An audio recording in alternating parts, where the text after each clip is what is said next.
Don't be recording no shit. I forgot to put in my Ethernet cable. Oh, no. I gotta put the Ethernet cable. And I forgot to, I can't find it. I think the hobgoblins took it again. Where the fuck is that thing? Okay. This is not funny. Oh, here it is. See, I can find a yellow cable, bright yellow cable that has a notch on it still. I'm gonna read a paragraph I'm looking at right now while he does whatever. Getting my cables on. This is all presumably in like 1999. Yes, Square sir. accumulated 4 SGI Origin 2000 series servers, 4 Onyx 2 systems, 167 Octane workstations, all for the film's production. The basic film was rendered at a custom render farm created by Square in Hawaii that housed 960 Pentium 3 933 megahertz workstations in like 99. The character movements were filmed using motion capture technology. By the end of the production, Square had 15 terabytes of artwork for the film. It's estimated over the film's 4-year production, so this is probably more like 98 they're accumulating this stuff. So approximately 200 people put a combined work of 120 years' work of work into it. Did any of you end up Which is watching... like the darkest thing I've ever heard. Did any of you end up watching the movie on Amazon? I did. Yeah. Did you notice the show notes on the Amazon one? Like, you could read, like, the factoids about it. Yeah, I definitely didn't get those. It was crazy. So it talked about halfway into production, the technology for CGI completely changed. And so halfway into the production, you might notice at this point in the movie that the graphics of the movie get a noticeable buff, as well as the design of the Phantoms change. I did notice that. That is when the Pentium processors were upgraded at Square. It's like, so we can talk about it, but like when you see a weird change in art style, that's when there was a change in technology while they were making this film. They didn't decide to just... They didn't lock it down. They said, no, we're jumping on that ship. Half this movie's going to look good.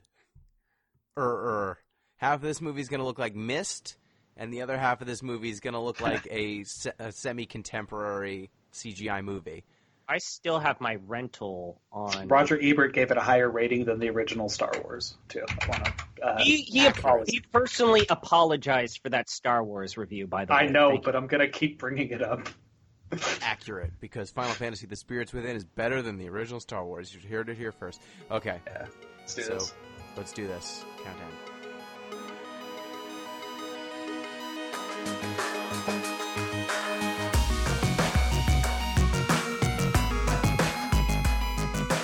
Hello, Internet!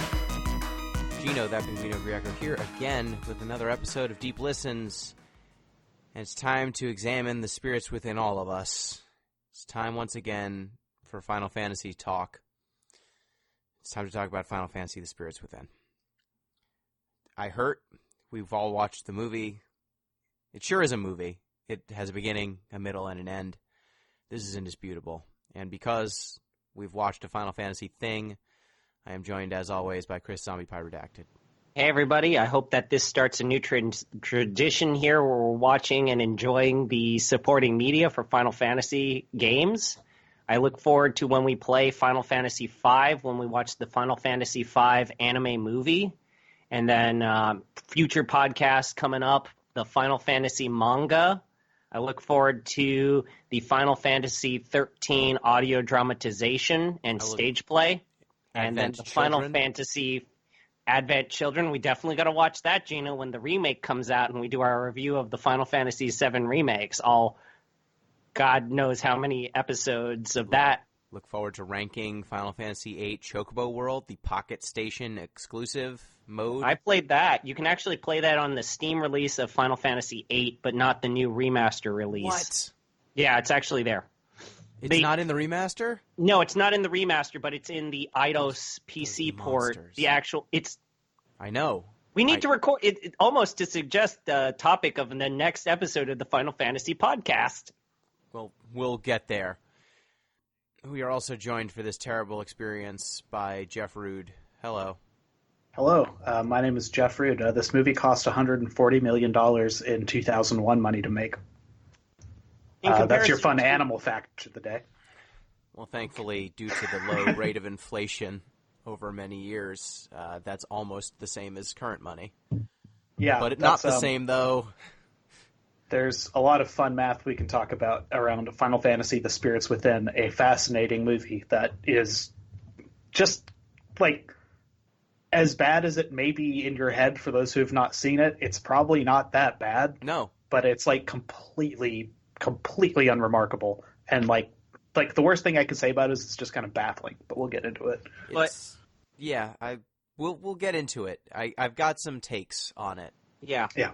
I think for me, my gut reaction is this is the absolute worst possible movie that they could have possibly made. It's not good enough to be something that's worth going back to, even as kind of a novelty, but it's not so bad that you could like think about showing it in a bad movie club. It is, as I said on our Discord, which Gino is going to rep in a little bit, it's probably one of the most mediocre things that we've ever played or listened to in quite some time.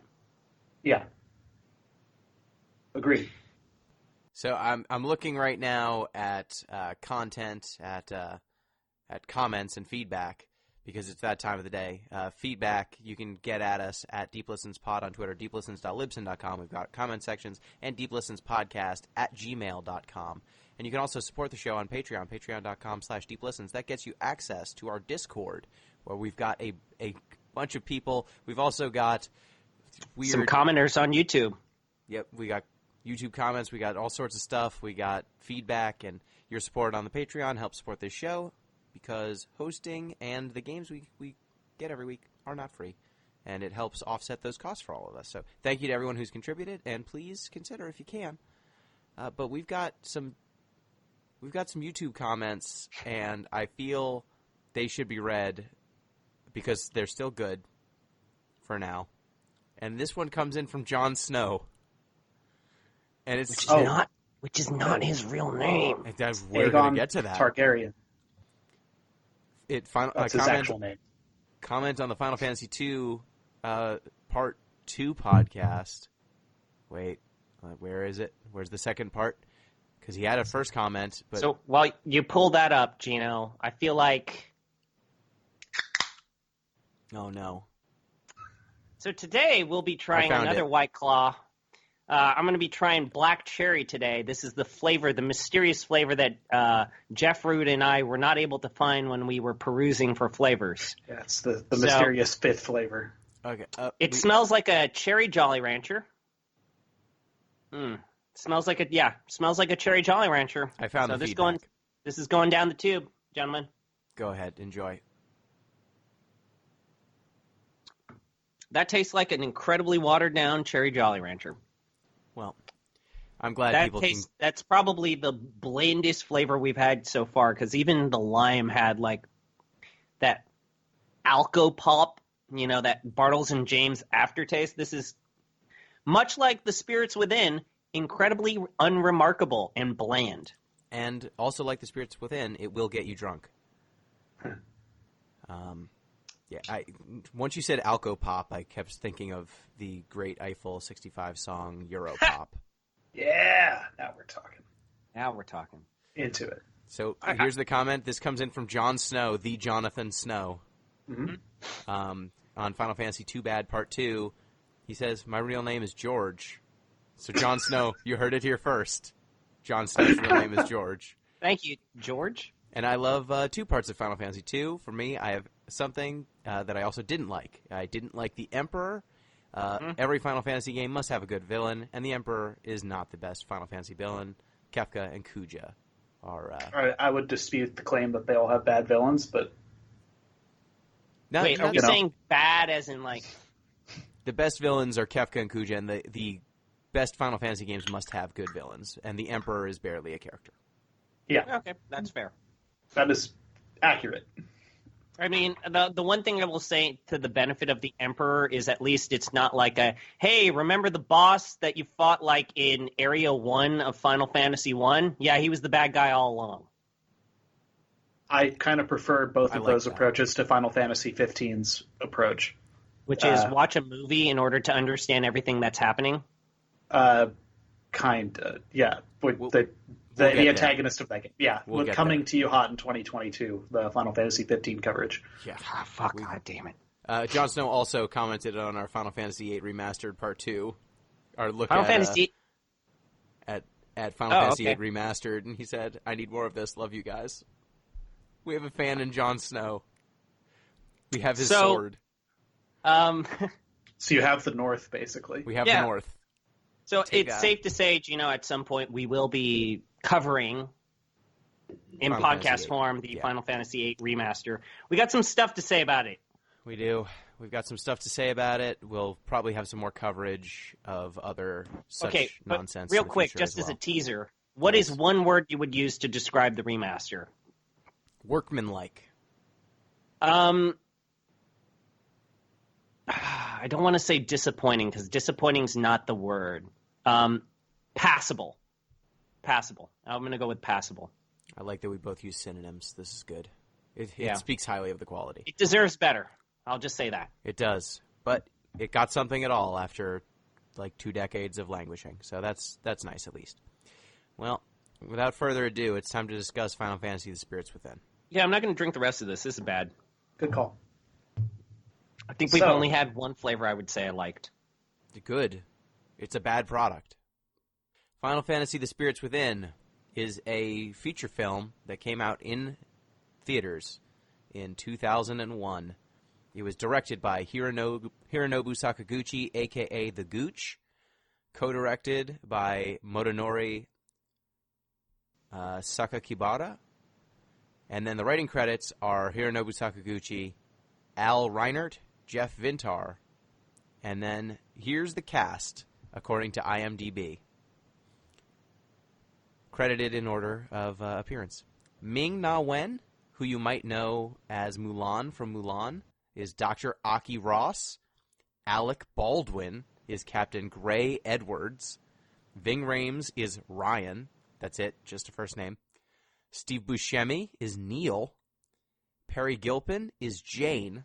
Donald Sutherland is Dr. Sid, spelled with an S, those fuckers. James Woods is General Hine. Keith David is Council Member Number 1. He's never named.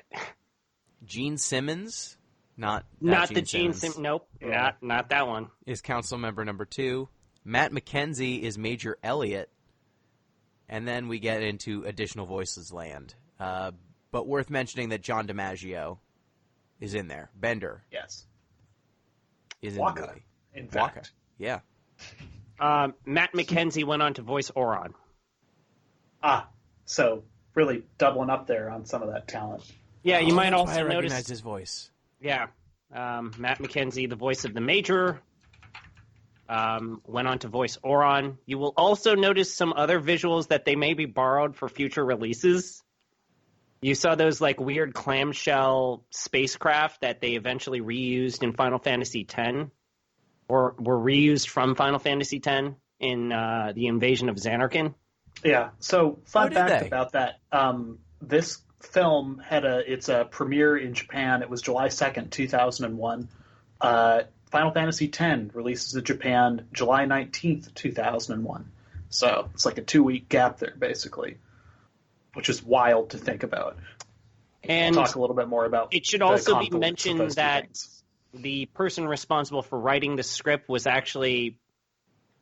He had gone from writing the screenplay of Apollo 13 immediately to The Spirits Within. So he was on an all-time high after being nominated for a literal Academy Award, then went on to write The Spirits Within, and then his career basically went from Spirits Within, and he doesn't have another credit for a solid 10 years after the fact. I would say that the writing in The Spirits Within is perhaps the greatest problem in it, so I would agree with that. So, but I want to talk a little bit about... Let's get the background. Go ahead, Jeff. Yeah. Okay. So, it's the mid-1990s. Yes. And Square basically goes from this, like, politely thought-about studio in the West. Like, in Japan, they're fairly celebrated. They're, like, responsible for Final Fantasy series and the Saga series, and, like, they're doing okay. And the stuff is just...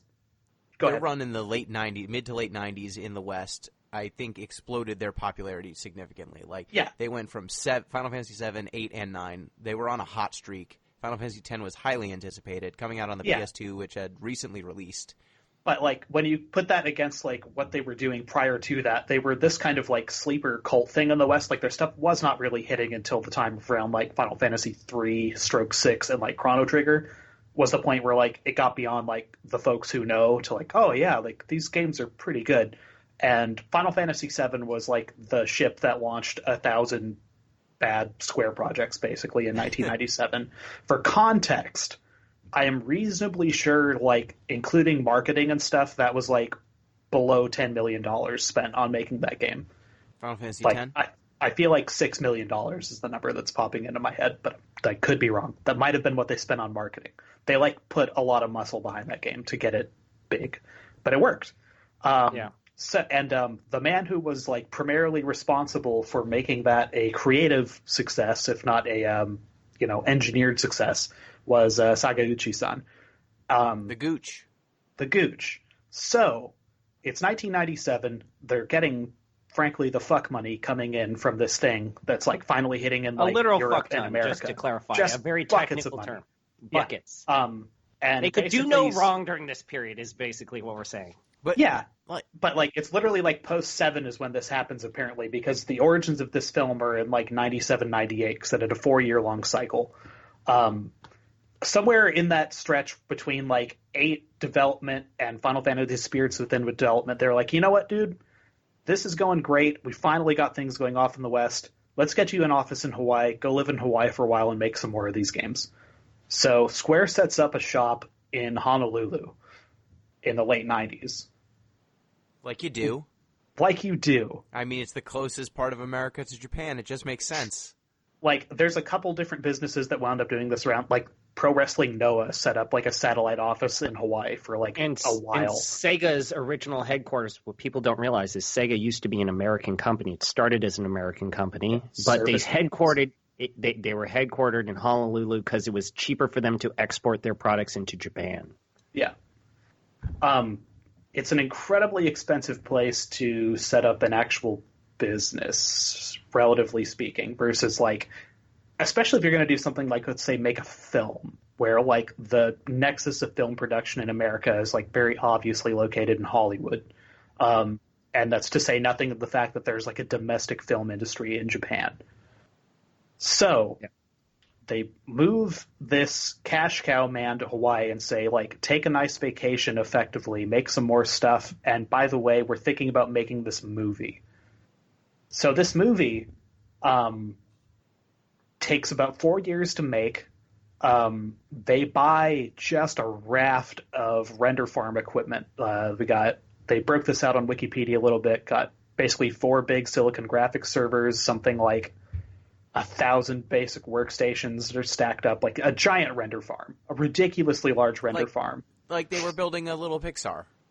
Yes, they may have been rendering more shit than Pixar for a hot minute. Like I don't know this for a fact, but it's like it's the scale of what they build is like nuts to do one thing. The listed budget for this film in like 2001 dollars is $137 million, which if you index that for inflation is something like $200 million. For reference, the first Avengers film cost like $220 million to make in like 2012 money. So this was like kind of already one of the most expensive films like ever made, and it's the first one they did. And it's from a crew that is essentially unexperienced making movies. What if I told you it's not go big or go home, it's go big and go home? Yeah, like they came out swinging for Square Films, or whatever the initiative wound up being called. Square Pictures was an actual incorporated company.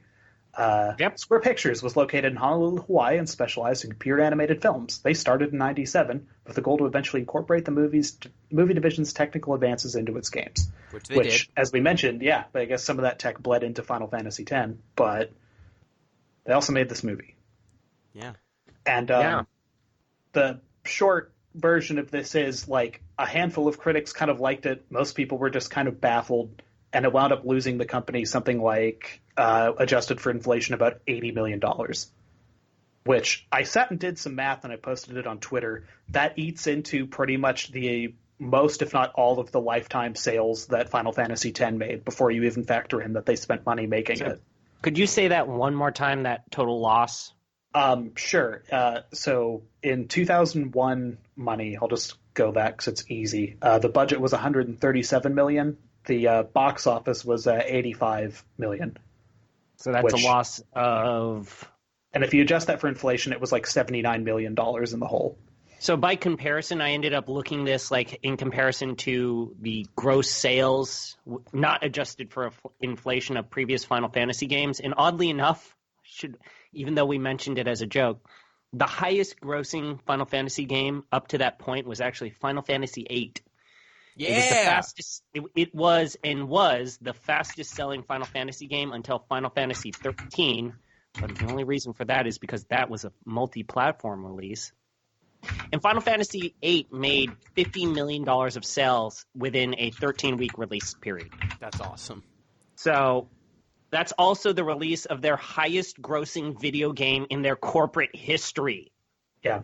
They lost more money than the highest-grossing game in their entire company history. So even if they did have savings, they had probably already spent that profit on developing 9, developing 10, developing every other game in their repertoire. So, like, the fallout of all this winds up being, obviously, this studio gets shit canned. This Hawaii office gets closed about a year later, which is crazy. They kept it open that much longer, I think. Sakaguchi bows out in a very Japanese corporate style, is no longer at Square, and they effectively try to put a nice face on the fact that Enix basically buys them, merges with them. And it's because they were on fire. Enix merger is a weird thing in and of itself. So the fact that supposedly, of course, Square was totally the dominant company, even though Enix is like, yo, you got to get one, a video game release before we agree to this. 2, you need to shore up your finances and show that you can make a profit within X amount of time. And then, I guess we'll agree to merge with you. Yeah. It was and like all of this is kind of predicated on the fact that like Enix's like successes in like quote unquote the West were few and far between. They were like, oh yeah, they made that weird like 2D RPG that came out like a year after the PlayStation 2, that Dragon Warrior 7 thing. Like, no, that sold like a bazillion copies in Japan. It's like the best-selling PlayStation 1 game ever. It's insane. But Enix just workmanlike. They release Dragon Quest and Dragon Quest related things like clockwork. They just print money, and they don't do anything too ambitious ever. They just constantly release very competent products. Whereas Square at the time was just taking wild leaps at relevancy every single year, it felt like. They were just on a tear of releasing games. They were on a tear of just like the leaps in technical prowess between 7, 8, and 9 were staggering. Like 9 brought the PS1 to its knees. Like it could barely run Final Fantasy 9. Yeah. 10 was an even bigger leap. God, 10's so good. Playing 10 and then playing Xbox 360 games made me confused. Because 10 looks so good. Although, if we kind of want to talk about why Square Enix is making some of the mistakes that they are making right now, do you know what's the curious thing about their purchase of Enix? Is that Enix was a multimedia company. Even though much of their content was not being distributed in the United States, Enix company had actually a very successful anime and manga division. And they were actually, and I wrote about this in a long, very quickly forgotten blog about the history of the Final Fantasy manga. Part of the reason why Square bought Enix, quote unquote, is because Enix, even though they were very traditional media base, which was print media, anime distribution using like NHK and your usual channels, and then partial, albeit not fully motivated distribution to the West. So Enix was a multimedia company in and of itself. And when they bought Enix, Square's leadership never really lost their grand vision of entering the movie-making industry. And that's where we get Final Fantasy VII Advent Children, is they took the anime division of Enix, they converted it into that side of thing, and so their immediate works after the post-merger was to start planning a film adaptation of Final Fantasy VII. And it's also worth mentioning that they've since gone on to release quite a few really huge releases. Like Full Metal Alchemist is owned by Square Enix Anime. Yep. They also have done the release of the Full Metal Alchemist anime. And I know we haven't reviewed Final Fantasy 15, and we've mentioned it, but that entire movie was made with the old guard of Enix's anime division. And that leads us to this kind of curious case of Square slowly but surely unlearning all of the important lessons of the spirits within. I mean, now they have a video game company. They have a manga publishing studio. They bought and created a shell company known as Gangan Comics, and they are slowly but surely translating their works into the West using both digital and traditional print media. And they've kept all of these divisions of Enix intact in large part because I don't think they've ever lost sight. I mean, whenever you buy these HD remasters or special editions, you get these weird light novels and audio dramatizations of Final Fantasy works, and it's kind of weird. It's kind of weird. I'm afraid. I think they're going to do the same thing at some point. I think they're unlearning everything. Yeah. It's worth considering all of these things when you talk about the spirits within, because they're kind of more interesting than the film. Yeah, but we've been talking. We've been talking about everything other than the film. The film is set on Earth in, I believe, 2065. God, I don't even know. Do you even? Okay, real quick, Gino. Do you even remember the name of characters that are not Aki and the captain? I mean, you don't need to because they do, most other than. Did you hear me reading the cast? There are 5 characters with names. There's 5 characters. One thing that I do want to mention. So 7. There are 7 characters with names. Jeff mentioned that they had developed a studio in Hawaii. Yeah. So I ended up looking this up, like the average price of a commercial building in Hawaii versus, let's say, you're developing a commercial enterprise in Hollywood Boulevard, where, I don't know, most movie studios have at least a division or a distribution center. So I'm looking at it, and I found large commercial enterprises in like the $2 to $3 million range. The average price per square foot is $5, $4, $5, $7. So generally speaking, around the $5 to $7 per square foot range. Going to Waikiki, it is $15 per square foot, $5 per square foot, $15 per square foot, $12 per square foot, $8 per square foot. It's at least double the price of just locating where virtually every movie studio was located at the time. And in fact, back in the day, Hollywood was giving tax rebates for you to locate in Hollywood Boulevard. There were parts of California that were cutting taxes to make all of the modern movie studios come back after, taxes had gone up. Whereas they went to Hawaii, where they were paying probably triple, if not quadruple the price per square foot for these commercial buildings that they were renting out. And I can't even contemplate like the logistics of being in Hawaii versus like, California, where, the logistic, certainly Hawaii is closer to Japan, but at the same time, I can't imagine the electricity demands on a render farm located in Hawaii. That seems ludicrous. Like our solar and wind energy development was not where it is now. And let me tell you about energy prices in Hawaii, having lived there too. I lived on a base, so we actually did not have bills, which is a thing that happens when you're in the military as a dependent. I was not. Everything that is on Oahu basically is shipped there. So when you need to put fuel in your car, that fuel in the United States probably came from the North Slope of Alaska, got carried in a tanker down to Houston where it was refined, and then it was taken through the canal, again, the second time, all the way across the ocean, and then deposited on Oahu and then distributed. So you want to talk about an electric bill that's probably fucked up on top of everything else. Like, and it it's just a rendered and form. that's just one chunk. Yeah. So bonkers. Like, it's a render. It's an always on like hundreds of computers. Always like, on. They could for have built that months. thing in Eastern Washington and probably saved like 90% of the electricity cost. Yeah, like, it's anyway.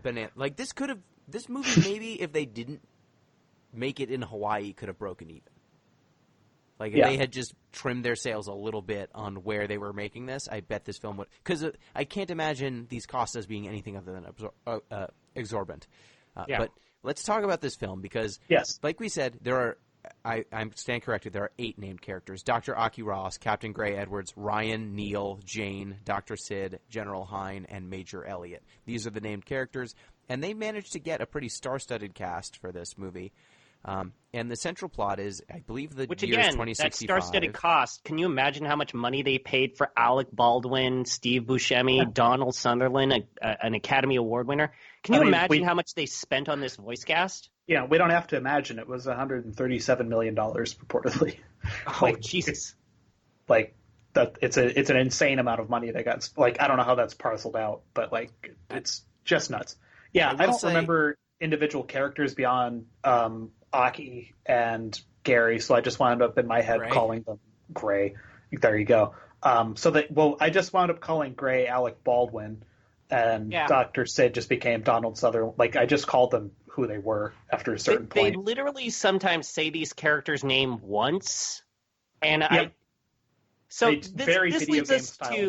this leads us to probably the biggest problem, and I know Gino really wants to summarize this movie. The fact Square thought they could get away with their video game-ass storytelling with just dropping proper nouns and not actually scaffolding them and earning them.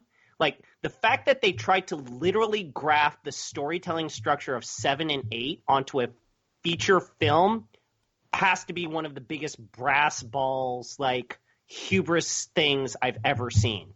It is 2065. I was right. I remembered the year. I'm happy about that. Like, they literally borrowed the story template of 8 and 7 and tried to graft that onto a feature film, thinking that there was nothing that they needed to adapt or change. Let's discuss it and we can get there. Let's start with the basics here. It's 2065. The Earth is infested by some sort of alien, ghostly things called phantoms. They are invisible to the naked eye, but if they make contact with living creatures, they rip the souls out of them and cause the person or thing to drop dead. Dr. Aki Ross, Dr. Aki Ross is a scientist, doctor, who is trying to find a way to fight the phantoms because while they have guns that seem to at least dissuade or damage the phantoms, and they have the ability to locate them and detect them, humanity cannot kill them fast enough. Or they can't seemingly kill them at all. Like, they keep coming back. So humanity lives in a handful of barriered cities with barriers that keep the phantoms out, but they can't venture outside of these barriers without risking life and limb. And so this is the setting. Dr. Aki Ross, the film begins with her trying to find a plant in old New York, because everything must be set in New York eventually. Every big movie must be set there. And she is rescued when trying to find this plant by Alec Baldwin, Ving Rhames, Steve Buscemi, and Perry Gilpin. Yeah, they are a squad of soldiers called Deep Eyes. And they save her from near certain death from phantoms. And then we go on a quest. We learn that Dr. Aki Ross is trying to find 8 spirits. Is it 8 or 7? 8. It's 8. They have 5. She finds the 6th at the beginning of the film, and then they need to get 2 more before the end of the movie. Yeah, which is like, this is maybe like the most video game bad movie writing. Video game writing is just like in medias res, like, as you know, there are 8 of these things. we have just found that it's like bad red flags start flying in out. a video game, this is like barely acceptable. Like I have to collect the 5 fucking crystals of the elements so as that I can summon something to beat the evil emperor. Like it's barely acceptable in video games at this point because of how trite and rote it is. It's not even close to being acceptable in an actual motion picture to borrow this. That's not true. I don't know if I'd go that far. I just think it's like on par with something like In the Name of the King, a Dungeon Siege tale in terms of like the laziness of it. I mean, it's just lazy. We literally just had a film that centered around finding 5 fucking Infinity Stones and putting them in a giant gauntlet. Yeah, but and I've not paid to see any of those movies. I'm just saying, like that up to where there were characters that I like, though. The largest, most expensive, and highest-grossing movies of all time, at least of the last 10 years, and some of them of all time, were all based on the premise of finding a bunch of magical bullshit and then assembling it for a giant fight against some bad guys. So I don't think the storytelling is good. It's just comic book ass, like, big movie storytelling. Yeah, I'm not trying to throw this into a fire. I'm just saying it's, like, real, like... Yeah, it's real rote. When they spend $140 million on it in 20-year ago money, like, and that's what they come up with, like, that's the part that's impressive. I'll just take... I will take... We'll get there. We'll get there. We'll get to these critiques once we get through what this movie actually is, because we're almost done saying what it actually is. We get introduced to these soldiers. We find out that at one point... Alec Baldwin gets hit with gets in contact with phantoms, and Dr. Akiros needs to save him with a laser beam. And we learn that the phantom particles bury deeper into people when you try to remove them. So shooting them with lasers or weapons causes them to react by burrowing. And coincidentally, there's a large-scale debate about how to proceed against the phantoms. They all are originating from this gigantic crater with a big space rock in it, and there are conflicting opinions on what we should do about the giant space rock. Every attempt to destroy the giant space rock has led to countless people being killed and more phantoms coming out of the giant space rock. So one general, General James Woods... General Hine, but yes, James Woods. General James Woods wants to shoot the giant space rock with a laser beam from space. So real quick, space gun. We live in a world where we've perfected space travel, and we can shoot laser beams from space to the planet. Yet, there's these weird, spooky creatures that are killing people. We can't just, get on these spacecrafts and go to a different planet. Well, they've shown that they can put a satellite into orbit. They have not perfected space travel. Yeah, whatever. This movie. It's near future. We've got holograms, Gino. We've got holograms now. What are you talking about? It's the distant future. Like it's 2065. Holographic display interfaces. We are so close to having that, dude. Like, we really need to start paying attention because this is only a couple years away at this point. I don't know. Maybe I work in a career where I feel like I'm always a decade away from modern technology, so whatever. Yeah. But So General James Woods basically has an ongoing debate with hippie-ass Dr. Donald Sutherland in his patchouli, like, beaten hemp clothes about saving the planet or shooting it with a giant space gun in, like, fantasy Congress. Dr. Sid he believes that everything in the world has a spirit, and if we can just learn about the spirits and their wavelengths, we can synergize some sort of wavelength that is the anti-wavelength to the phantoms who he believes are also spirits. This scene where we have the doctor trying to explain that the existence... This is really where I feel like the film... Like, whoever was writing this and was trying to use, like, a Final Fantasy amount of proper nouns and then just kept saying these terms like Gaia, wavelengths, the seven spirits. Like, all of this terminology gets dropped into your head, into your ear hole in one scene, and then the movie immediately moves on to a different plot beat when we find out Aki has an evil virus in it. Like, it doesn't earn any of these proper nouns because Square Enix is so used to getting away with that. I mean, Gaia is not, like, some new revelation. Like, the idea of the Earth having a spirit is not... This movie did not invent that, and using Gaia as the term for it isn't even that revolutionary either. I don't... This movie... It's like easily graftable. It's like it's not like they invented a new language. Like, there's no Lassie. Okay. Yeah, there's no Lassie or Falsi bullshit. I'll correct this. I didn't care about the characters, so why would I care about all of these proper nouns that were being said in front of me? The good thing is you don't need to. You just need to know that there's a live stream, or like, we've literally at this point, I think we've literally finished a quarter of the movie just in our rants right here. I want to point out, like, the weird thing that weirded me out about this movie is, like, you have these whole scenes that go like a solid minute to 5 minutes where there is no freaking dialogue. Like, these characters are just aimlessly wandering environments, and some of the environments are better than others, but you go like a whole, I don't know, 1 to 5 minutes, no dialogue, characters just moving from point A to point B in these environmental backdrops that you have no context in terms of what they are other than like a title drop, like Old New York, Desolate Wasteland, and then there's just nothing. There's nothing. There's no context building. There's no, like, real grounding in the world. Like, things that you would normally point to as Square knowing the importance of.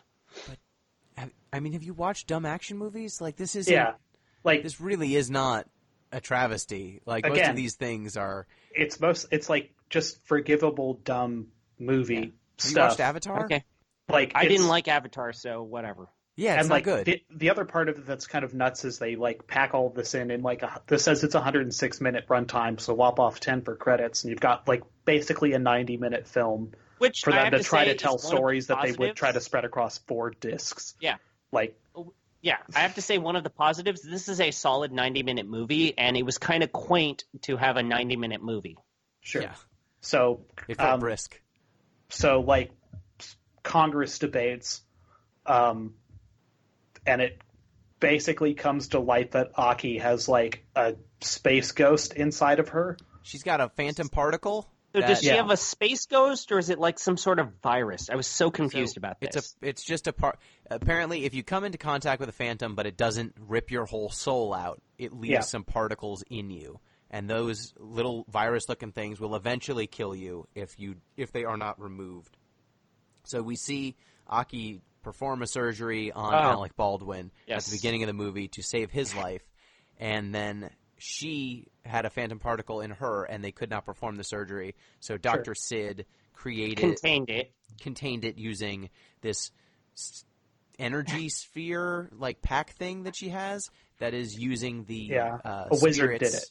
He puts a wizard in her. Do we want to talk about Aki's dream sequences? Yeah, so she has a bunch of dream sequences where she sees the like corporeal versions of the phantoms that you're seeing all throughout the movie basically going to war with each other. Yeah. And these look pretty rough. Yeah, they're bad. Yeah. There's too many things on screen at one time, and they clearly couldn't render all of it at high fidelity. It's important to note, which is this kind of leads to one of the weird things that you notice when you watch this movie, is that this movie took 4 years, and during those 4 years, the technology of CG graphics and rendering improved, like, let's just say the halfway point to the end of this movie.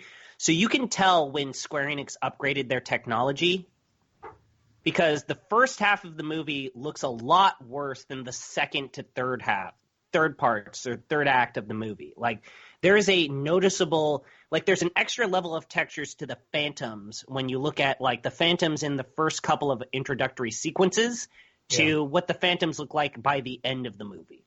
And it's also funny because some of the flashbacks and sequences that look the roughest very clearly were rendered earlier in the production process. Right. And they rendered the whole scene. Like, they keep cutting up the same scene because she's having the same dream over and over again.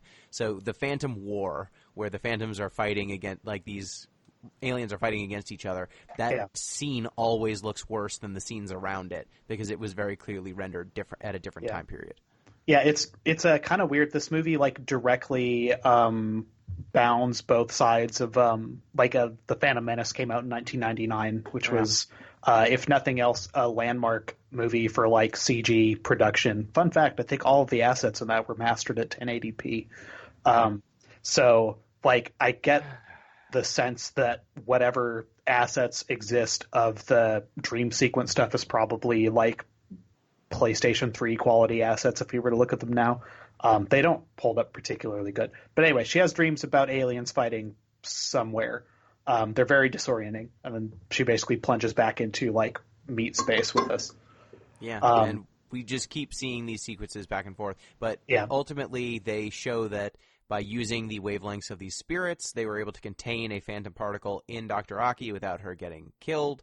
And so they convince the council, hey, let us seek out these creatures with spirits. I know you don't believe my hippy-dippy bullshit, but I have proof that some of my hippy-dippy bullshit is saving someone's life. Just give me some time. Give me a couple weeks instead of bombing this thing. We're pretty sure that if you shoot that giant crater, it's just going to cause more problems. Sure. So please. So they co-signed this. So the council co-signs it, but General James Woods does not agree with this decision. And it's worth noting, he's literally dressed like a Nazi. Yeah, he's wearing a Nazi uniform. Like it's crunchy leather, everything. It's just black. Yeah. It has like something that looks like the Iron Cross. Like he looks like a Nazi. But after this scene, we get a weird moment of sentimentality where we find out why General James Wood is so adamant about shooting a laser beam into this crater full of monsters. Yeah, because his family was killed by this. I think that's actually the most poignant scene in the movie, or close to it, where General James Woods is saying how his wife and child were killed by phantoms when they first arrived, and what it must have been like to see all of the people around you just suddenly fall down dead for no apparent reason, with nothing, no causes, no nothing. You're just seeing people fall for just in front of you, and then all of a sudden you feel a slight tingle, and then you're dead also. I think that's one of the for as much as they spent on the voice acting cast and how elaborate the production was, the voice actors I think add to this film because the dialogue does them no favors, but some of them are just good enough to tease something out of it anyway. Like Donald Sutherland is outstanding. Yeah, Donald Sutherland is great, and what is weird is that his lines of dialogues as Dr. Sid are the most technical, pronoun heavy, like proper noun heavy. He makes it work to the best of his ability. Yeah. Steve Buscemi's great. Steve Buscemi, like all of his wisecracking, like just the worst one-liners ever. He has lines a scene are terrible. But he has a scene with Jane, not Sigourney Weaver, but totally Sigourney Weaver.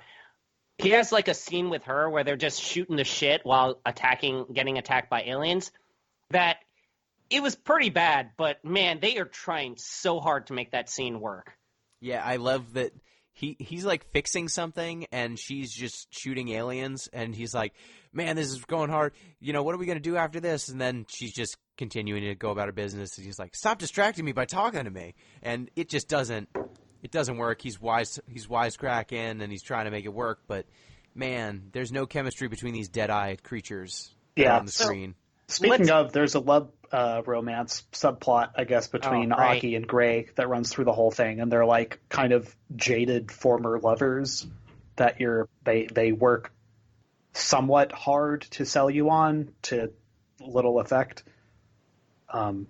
Yeah, and we basically go from this sequence to trying to find the next spirit, which turns out to be bacteria in a backpack, and you learn that Ving Rhames' dad, I guess, fought to try to destroy the aliens, the Phantoms, once and for all, and a large portion of humanity's soldiers. I want to point out everything that Gino has said is longer than the actual one line that Ving Rhames' character says, and then the movie just moves on. Well, yeah, Ving Rhames says, "My dad's here," which again, I think they tried. Doesn't this come after what feels like 30 minutes of them just like fighting in kind of generic PlayStation 3 looking urban environment? That scene sucks. That scene sucks. Okay, this is before that. Okay. So he says that, and then all of the Phantoms start converging on them, and they fight their way out. It just goes forever. Just drags. How do we feel about the Phantom design? Because I thought they were awful. I don't care for them. I think they're just kind of Remember that part in Final Fantasy VII where you have to defend that building on the top of the hill, and you play like horrible StarCraft, and you have these like bad Condor. polygon, Fort Condor, yeah. Fort Condor, and there's just like these bad polygon things walking up towards you. Like they just look like that. So they're just they look like space pirates from Metroid Prime. Yeah, they kind of do look like the Chow and the space pirates Chozo from Metroid. or whatever. The Chozo. That's like a Maxable read, but sure. They are ethereal looking, like asymmetrical orange and reddish, like translucent things. They look like pure energy, and we find out later. Hot spoilers if you're listening to this podcast. Phantoms are ghosts. They're ghosts, so they're see-through, and sometimes they're invisible, but sometimes they aren't invisible. Kind of weird how the plot needs them to be. Well, kind of weird how they have the ability to be invisible until they try to conveniently attack characters that are important to the plot. They always make a point of like dropping some like yellow energy goo, and once that touches a phantom, they become visible. But they're monsters. The design of them is not super consistent because, we have the dream sequence where they're kind of like these bipedal monsters. We later find out why. I know what you're going to say, Gino, but there's a reason why they look different. But even then, Gino, I think you have to agree that it's very obvious that the design of the phantoms went through 2 or 3 different generations of technology. At least give me that. Yeah, some of them look way better or look like they've just got more polygons and more appendages than the earlier versions. And there are a few different variations of Phantom. There are Phantoms that look like almost flying dragons. Some of them look like giant, normal bipedal people, but with like a squiggly tentacle arm. And then there are giant, almost crab-looking things. Yeah. I wish they'd just committed to one singular design and just committed to that and done that well, rather than have all this. I get it, but I feel like it's just weird to watch these eldritch abominations with these. I don't know. I don't like it. I really just don't like the design of them. I think they don't look great, but I think that the idea of, we learned very quickly. They find a pack that's got bacteria in it, and bacteria can have a spirit, so we've got the 7th spirit, and then they need to find the 8th spirit.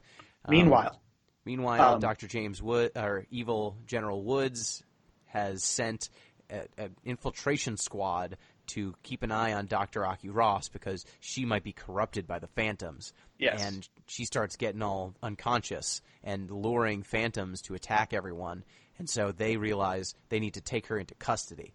But Alec Baldwin and his crew trust Dr. Aki Ross and not General James Woods, and so they immediately ice all of the soldiers who try to arrest her and allow phantoms to rip their souls out. Yeah, the phantoms rip their souls. Which seems like a bummer for them. Yep, it's a lot. It's a lot. This scene also, like Jeff said, this scene goes on for fucking ever. Yeah, it's a really long action scene. There's almost no dialogue in it. It's just it's a long, extravagant action scene. Like I said, the fact that there is not a lot of dialogue, just do a little bit of world building. Just have a few more character interactions. Just do a little bit more with Ving Rhames' dad line. Just do a little bit more. I'm not asking for a lot. I just want a little bit more grounding with this environment. Was this a horrible battle that went bad for humanity? Yes, is this where humanity? They say that. Yes. Well, then tell me more about how this was the last stand of the city of San Francisco or something like that. Just a little bit. They say it was a big operation that was supposed to defeat the Phantoms for good, and we keep having those operations, but they never work. Yeah. They do a little bit of that. I wish that they want did a little less bit more banter. Yeah, a little bit more banter. If you're going to have these long scenes in these desolate wastelands, just have the characters interact with each other. Maybe by then, if you had a few more of these interactions, I would have believed Steve Buscemi's interactions with Jane were an actual relationship. Yeah. So is that flirting. When Jane finds out that Neil dies, she's trying to make a last stand, and I don't know. I never believed in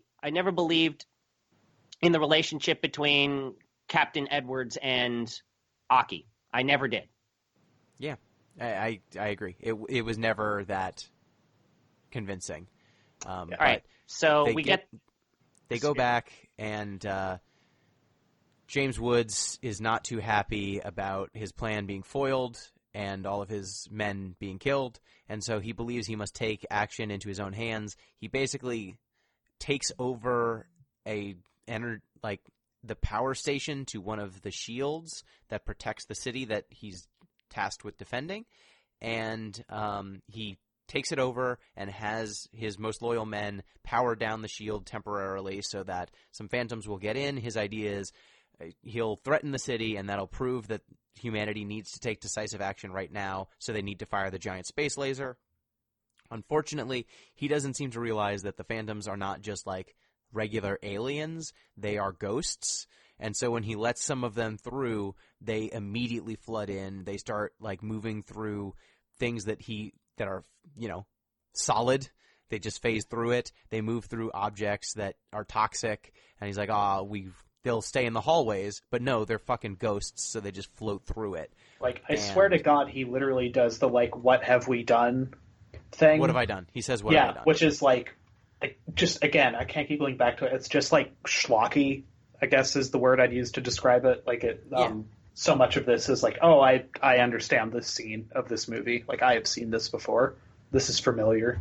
Exactly. It just feels like every other dumb action movie. It's not. But, and the best part is he has that moment, and that just continues to be a dick. Yeah, continues to be an changes evil Nazi. They have a moment where, so the entire city falls. There's a big action sequence where they're trying to save all the spirit data that Dr. Sid has compiled because the city is just being annihilated. And when you see all the people, just normal people, kind of trying to deal with the phantoms, I thought that worked for me. Like, regular people who are not armed, who do not have any military training, just encountering fucking ghosts that they just like touch you and rip your spirit out of your body. It works. I think the concept works. It's a shame this movie's so dated and I don't care about any of these characters. But conceptually, I'm okay with it. I'm into it. We get a large action sequence. We lose Ving Rhames, Steve Buscemi, and Perry Gilpin. All three of them sacrifice themselves to allow Alec Baldwin and Dr. Aki Ross to escape with Dr. Sid. This action scene also goes on way too long. Oh, my God. Then James Woods has a moment where he's got a gun to his head, and he's saying, what have I done? I'm so sorry. And then he notices that Dr. Aki Ross has escaped with Dr. Sid and Alec Baldwin, and he realizes that he must act because she's a spy, and he needs to do this because if Dr. Aki Ross opposes it and she's a spy, then he's actually doing the right thing. So he convinces the council that the shield failed. It just failed. He didn't do a coup d'etat. It just failed. And they believe him, so they let him shoot the giant space laser at the crater. But Dr. Aki Ross, Alec Baldwin, and Dr. Sid are going towards the crater because the last spirit is there, and it is a phantom. Oh. So James Woods shoots the giant space laser while Alec Baldwin is trying to capture the last phantom. They're getting closer and closer to the core of the meteor. And, also by this point, Dr. Aki Ross has seen her entire dream, and she realizes that all of the aliens that she was seeing, they were an alien race that were at war. They basically nuked their planet to death and completely destroyed their own planet.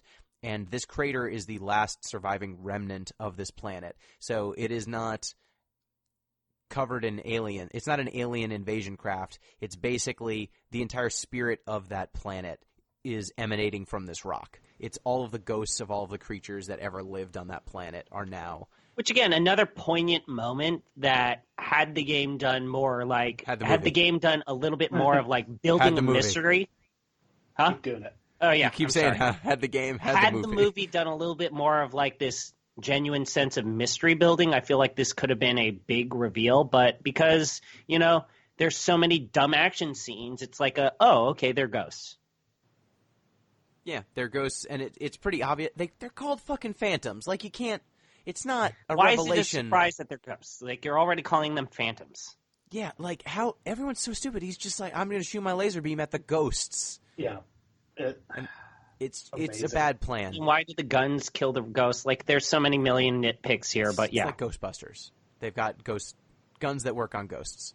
But they're going down to the crater. James Woods shoots at it. He causes the 8th Phantom to be destroyed because the laser's strong enough to kill it, but it also causes the crater to just, like, sprout tentacles as the Gaia of this alien world is basically forced to defend itself. Very similar to Final Fantasy VII with the life stream. Yep. Bursting out to defend itself. He keeps shooting at it until he can't shoot anymore because his giant space station has a limited number of rounds it can fire before it overheats. He overrides the overheat and manually shoots it one last time, killing himself and everyone in the giant gun. And then Dr. Aki Ross and Alec Baldwin go down into the crater, manage to find another phantom that is the 8th spirit, and it comes to her in a dream, and she realizes that the 8th spirit is the phantom that's in her chest already. Yeah. It becomes the 8th spirit. So And- she just has it in her chest because they already updated her with the last 7, and now this is the 8th one. They just need a way to communicate this wavelength to get rid of the phantoms. They're doing it at first via their like shield pod thing, but then it runs out of juice, and so she uses Alec Baldwin's body to basically transfer this wavelength from herself to the alien Gaia, destroying it, and the movie ends. And Alec Baldwin sacrifices himself. And in the most, like, generic-ass, like, rote thing they could have done, it literally ends with a bird flying in the air. An eagle. I love it. I love the eagle so much. In the air. Yeah, that's great. Like, the metaphors in this film are so goddamn, like, oh, the first spirit that she collects is a plant, and she has to make sure that the plant doesn't wilt and die. And it's in the crevice of the crack of the cement. The 5th spirit was a child. Yeah, and the child died. Child. One of them was a fish. Yeah. Yeah, so the film is not great. I think all of the voice actors did a great job. Donald Sutherland, man. He tried. Give him an Oscar anyway. Give him another one. This movie's, like, we went over all of the story.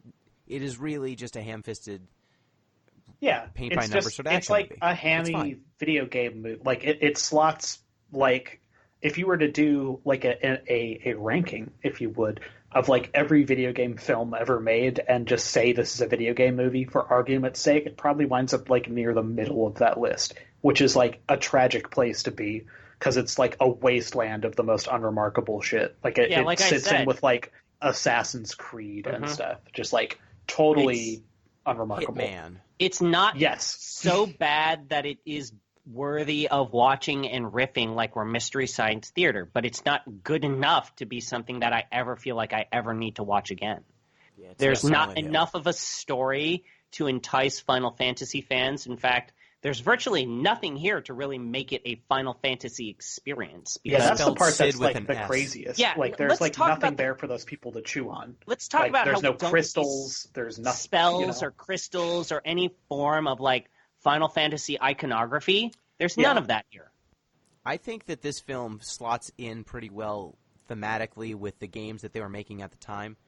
Final Fantasy 7, 8, and 9, which were the games immediately preceding this film, all of them kind of deal with a planet that is alive, right? That there is reincarnation, there's when you die, your spirit goes somewhere into your planet where it will be recycled. 7 has the life stream.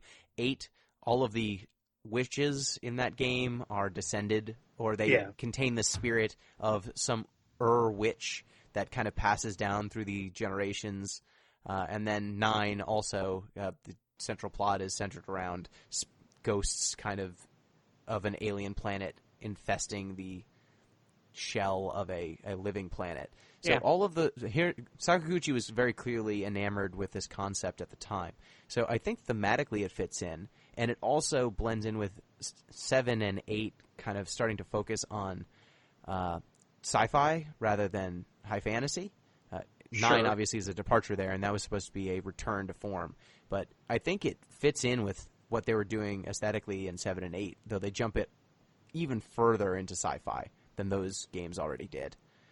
So I think it all fits in thematically with 7, 8, 9, but it doesn't have the fan service you would expect from a film that wanted to capitalize on this existing franchise, right? It says Final Fantasy on it, but other than being made by Square Enix and Sakaguchi, there's nothing that you would want as a Final Fantasy fan. They explicitly, it seems like, moved away from that. They didn't want the crutch of fan service, but sure. Hey, I guess the other extreme on that end would be something like Advent Children, which was like 100% the opposite direction. Yeah. So that's fair, I guess. All right. So I guess the question is, Gino, do you feel like this is something we need to rank, or do you feel like this is? Do you feel like we should exempt this? We can rank this. It belongs All on right. the list. So, Jeff, Let's go to the list. Let's go to the list. Jeff, you can feel free to chime in. Sure. The current Final Fantasy list, the master Final Fantasy list. Oh, and I wanted to say, I think this movie, I would probably watch this over Avatar. I'd watch this over that movie It's again. interesting enough in parts where I understand where you're coming from, but I just feel like there's already this influx of good movies that are coming out, whether indie or AAA, and video games on top of that, to where, why? Oh, yeah, I'm just saying, like, if you took this movie as a technical marvel that was sold on the fact of how it looked and how technically impressive it was, I think it's on a Avatar sort of level, except the execution, like the technical prowess wasn't high enough where Avatar could get away with it, and it didn't have the names attached to it that movie did. I mean, I don't know what this says about me, but I'm at a point in my life where just by being 90 minutes long instead of 180 minutes long, I'd watch this instead of Avatar. Like, all right, exactly, 9 times on 10. I defer to both of you. I understand where you're coming from. I just feel like I would take a good, like, that Quentin Tarantino movie was basically 3 hours long, and I felt like that was worth more of my time than watching a 90-minute movie just for the sake of it. It's fair. So here is our grand Final Fantasy list. Let's see where Final Fantasy The Spirits Within will rank at the top of the great list of Final Fantasies, the Ranking of Fantasies. We have Final Fantasy IX, then Final Fantasy X, then Final Fantasy VII, then 8, then 13, then the trading card game. Oh, no, 12, not 12. Yeah, it's like, Sorry. wait, what? 8, Wait, what? 8, then 12, then the trading card game, then 1, 10-2, Mobius, 10-2, The Last Mission, Final Fantasy II, and in the forever bottom, Final Fantasy XIII, the worst Final Fantasy game ever constructed. All right. Is it better than Final Fantasy IX? No. Oh. Is it better than Final Fantasy X? No. Is it better than Final Fantasy VIII? No. Not 7 or 8. Not 7 or 8. Sorry. I drank all of the White Claw, by the way. Oh, no. I drank it all. So is it's it not better better than than 12? 7, not better than 8. I don't think it's better than 12. I don't think Nope. it's better than the trading card game. Nope. What's next, Gino? 1. I don't think it's better than 1. Yeah, I feel like... Okay, so here's where I can make an argument.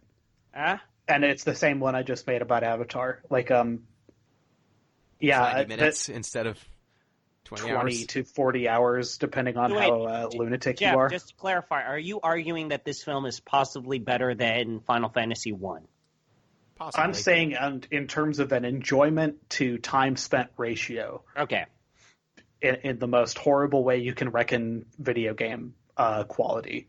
By going to Metacritic and going to how long to beat and putting one number on top of the other one and going, this looks good.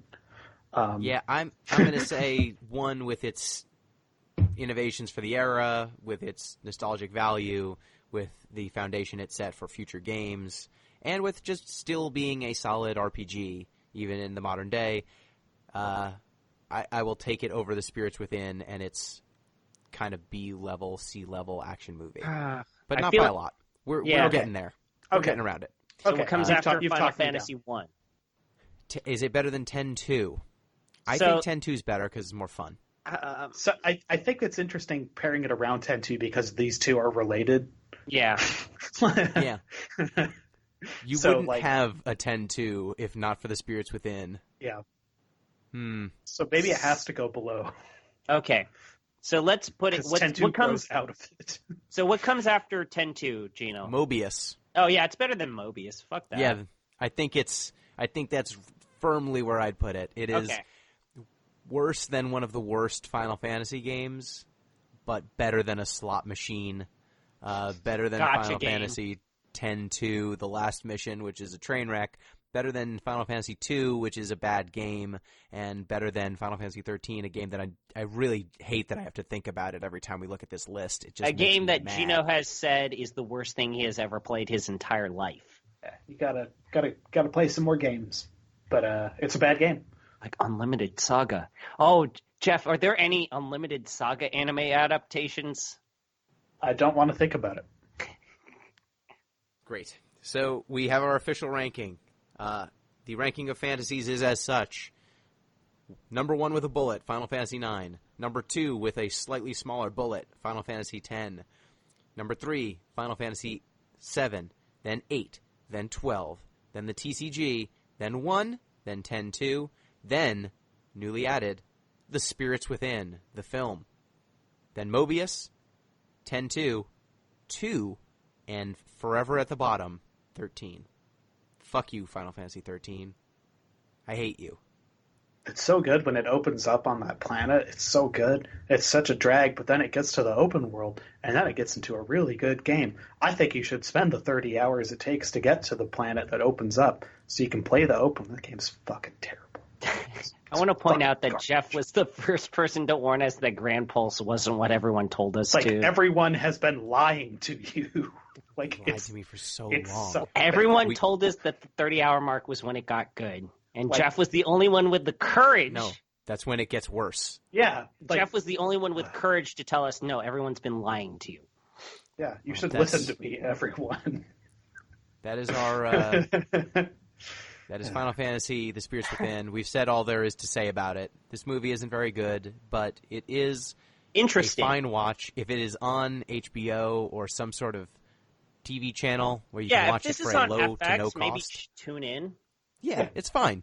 It's a fine movie. If I was up at 3 in the morning because I couldn't sleep, I would watch Final Fantasy, The Spirits Within. I was coming in after a long bender at the bars, and I was slightly intoxicated, and it was on FX. I would not have issues with this film. Yeah, this film is fine. It's not amazing. Technically, I think it's still pretty impressive what they managed to do in 2001. I feel like some of the background design and art is actually decent. Yeah, and, I wish that they got some of the Final Fantasy music in there. Just something that stood out, because outside of a character named Sid, it has none of the charm of the other games. What about that last song that plays at the end? That was kind of fun. That is. That last song was very Final Fantasy 7, 8, 9 era, or 10. Like, they nailed that. Yeah. But other than that, that's it. That's it. What are we doing next? What's the next Final Fantasy we're covering? I think we're going to do this remaster of Final Fantasy VIII, was what we were talking about. We'll definitely do a podcast on that, but what is the next, proper... We'll do some coverage of 8, but we've played 8. We've already ranked 8. The remaster is not going to be higher than 8 was, and I don't think we should re-rank it. So what is the next game we are playing for ranking purposes? I don't know, Gino. We've got options. Let me present you with the options. Oh, God damn it. Let me present you with the options. Okay, Jeff, feel free to weigh in if you'd like to. Sure. We've got Final Fantasy V. It's a good time. It's fun. It's the best the job system ever gets. It's very good. We've got 6. It's one of the best Final Fantasy games ever made. I have never finished it personally and would like to eventually finish it. It's very good. Some would say it is the best Final Fantasy game. Those people are wrong, I think, but maybe they're not. Maybe they're not. Maybe we'll learn that it is better. I hear you do some cool stuff against some trains. That is what I've been told. You can do all sorts of cool things to trains in that game. We can play Final Fantasy XIV, the MMO. Some people like that, and it's in the zeitgeist. I keep playing against Final Fantasy XIV cards in the trading card game, and I'm like, who are you? What's your deal? Or... this is the darkest option. We can play Final Fantasy 13-2, which is a nightmare. I would nominate a Dark Horse candidate to that list as well. Okay. What's your Dark Horse candidate? To finish the plate. and go back into Final Fantasy III. Nope. Ah, fuck. Nope, can't do it. Nope. That game's veto. hard. That game's really hard. It's hard. I tried to play it once, and the remaster took so long. It's so simple. I only have the remaster, so I only have the DS port. And the DS port's good. I'm just saying, we've done 1 and 2 recently, and those games, 3 is like those. I think Jeff wants to kill us, Gino. I'm just going to go ahead and say that. All right. Wait, okay, let's put that on the kibosh for now. So I just want to reiterate, we've eaten our vegetables a few times now. Sure. Our last few have been 12, which is good, but it took us almost a year to play that game because the game is so goddamn mechanically dense. It's so long and so unfun to play. We played 2, and we just watched The Spirits Within. And before those, I think we played 1, right? Yeah, I feel like, Gino, I kind of wanted to do 14, but I kind of want to just have a lighthearted romp, if you get what I'm saying. I think I get what you're saying, but say it. Mystic Quest. No, you go to hell. You go to hell, Jeff. Quest. Fuck you. No. Fuck that. I think I want to play Final Fantasy V. Yeah! Yes! I want to learn where the job system could have been, where this entire franchise went, but then it didn't go that direction. Oh, man, you're going to learn about X-Death. Yeah. And hey, Jeff, there's an anime adaptation of Final Fantasy V you can join us with. You're always on these side podcast, weird offshoot Final Fantasy podcasts. Yeah, you're also welcome to join us in Final Fantasy V if you want. We leave it up to you. I will play Final Fantasy V. I've actually not finished Final Fantasy V months in advance, so I'm going to have to actually play it. So I guess the only thing is that Gino has to get back to trying to convince me not to have the 5-job Fiesta be my first impression of this game. You shouldn't do that. So let's do this. How's about this? Okay, I'll do you a solid. And man, I was just looking back at the Final Fantasy games we've played up until now. It was 1, 13, 12, 2. This movie. This movie. That's a rough. That's the darkest corner I think we're going to have for a while. So I am glad to see the light and play some Final Fantasy V. How's about you play it like a normal person? You play it like a normal person. I, on the other hand, do 5-job fiestas. Okay. What if I do a 5-job fiesta, and what if I stream some of it? Okay. All right. I mean, you've already done that, but have good. Yes. But what if I do 5-job fiestas and just take attempts at it and try to stream until I can't? Last time I anymore? recall, the last time you did a 5-job fiesta, it made you hurt inside.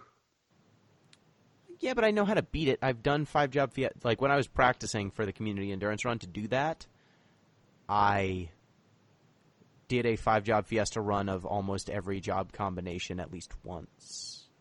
And not every permutation, but I had tried with all of the jobs. So here's what I will promise you, Gino. I'm going to get every job. Okay, that's fine. That's not hard. Yeah. All right. All right. That's not difficult, and it's not arduous either. Yeah, Final Fantasy V is just a good time.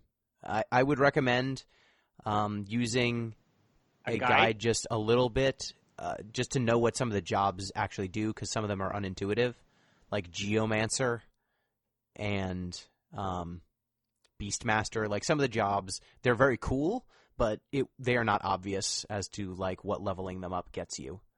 So it's good to look that stuff up occasionally.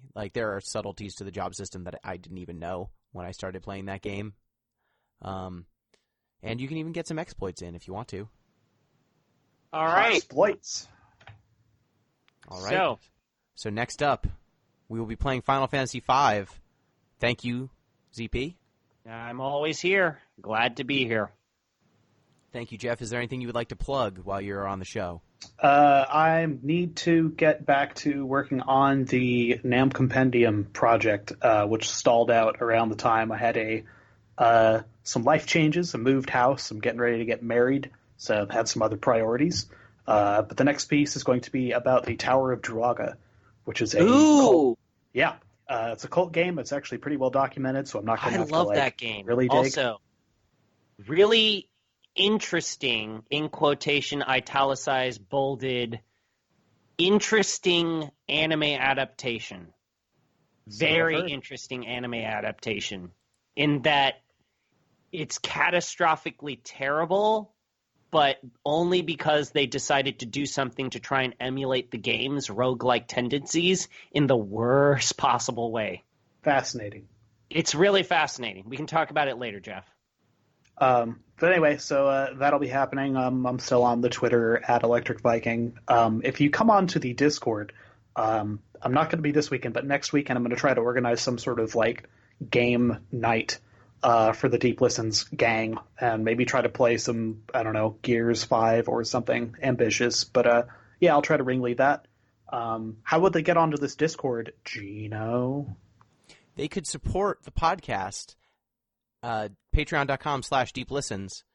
Just any amount. It's not like there's not a minimum. Like if you support the podcast, you get in on the Discord, and apparently we will have game nights. So go ahead, reach out. And thank you for everyone for listening. Thank you for following us through this Final Fantasy journey. Until next time, peace!